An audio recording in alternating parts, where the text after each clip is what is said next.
स्वातंत्र्य आणि लोकशाही मूल्यांची जोपासना करण्यात येत आहे। यासोबतच समाजातील प्रत्येक घटकांचा सर्वांगीण विकास करण्यासाठी विविध योजना राबविण्यात येत आहे। लोकाभिमुख योजनांच्या माध्यमातून शेवटच्या घटकापर्यंत लाभ पोहोचविण्यात येत आहे। सर्वकष प्रयत्नांनी प्रत्येक क्षेत्रात प्रगती होत आहे। समाजातील वंचित घटक, दिव्यांग, ज्येष्ठ नागरिक, महिला आदी सोबतच शेती आणि शेतकरी केंद्रबिंदू मानून सर्वसमावेशक विकास करून राज्य प्रगतीकडे वाटचाल करीत आहे, असे प्रतिपादन शालेय शिक्षण मंत्री दादाजी भुसे यांनी केले। विभागीय आयुक्त कार्यालयाच्या प्रांगणात भारतीय स्वातंत्र्याचा 78वा वर्धापन दिनानिमित्त मुख्य ध्वजारोहण सोहळा पार पडला। यावेळी खासदार डॉक्टर अनिल बोंडे, वसंतराव नाईक शेती स्वावलंबन मिशनचे अध्यक्ष ॲडव्होकेट निलेश हेलोंडे, राज्य माहिती आयुक्त रवींद्र ठाकरे, विभागीय आयुक्त श्वेता सिंघल,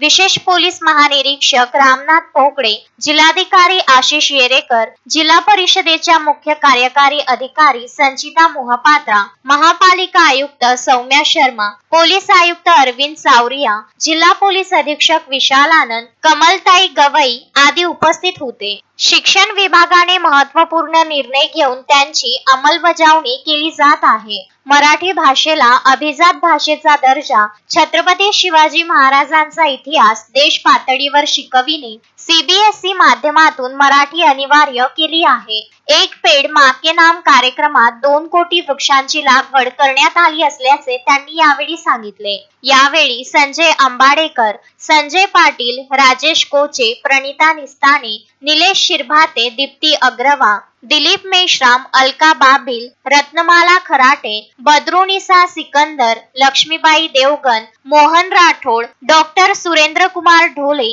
चंदा खोडके यांचाही सत्कार करण्यात आला। अनुकंपा धोरणाअंतर्गत कोतवाल पदावर अमरावती तहसील कार्यालयाने ज्योती अमोल चव्हाण यांना प्रथम नियुक्ती दिल्याबद्दल मंत्र्यांच्या हस्ते सत्कार करण्यात आला। 79व्या भारतीय स्वातंत्र्य दिनाच्या निमित्ताने जिल्ह्यातील सर्व सन्माननीय स्वातंत्र्य सेनानी, लोकप्रतिनिधी, शेतकरी, अधिकारी, गुरुजन, विद्यार्थी, पत्रकार बांधव आणि समस्त नागरिकांना मी या शुभ दिवसाच्या शुभेच्छा देतो। भारतीय स्वातंत्र्यासाठी देशभरातील ज्या हुतात्म्यांनी आपल्या प्राणाचे बलिदान दिले, ज्या स्वातंत्र्य सेनानींनी बहुमोल लढा दिला, स्वातंत्र्य लढ्यासाठी आपले सर्वस्व गमावले, त्या सर्वांच्या प्रती मी ऋण व्यक्त करून अभिवादन करतो। आपला देश कृषी प्रधान असून शासन आणि प्रशासनाची प्राथमिकता नेहमीच कृषी क्षेत्र राहिले आहे। शेतकऱ्यांना बियाणे, खते आणि इतर कृषी निविष्ठा वेळेत उपलब्ध व्हाव्यात यासाठी नियोजन करण्यात आले आहे।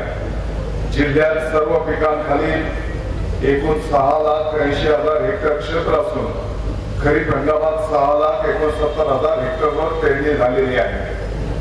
शेतकरी बांधवांना पीक कर्ज उपलब्ध होण्यासाठी विविध उपाययोजना करण्यात आल्या आहेत। कृषी कर्जासाठी प्रत्येक बँकेत वेगळा कक्ष निर्माण करण्यात आला असून या वर्षी बँकांना 1,650 कोटी रुपयांचे पीक कर्ज वाटपाचे उद्दिष्ट देण्यात आले आहे। Vidarbha news bureau, Amravati.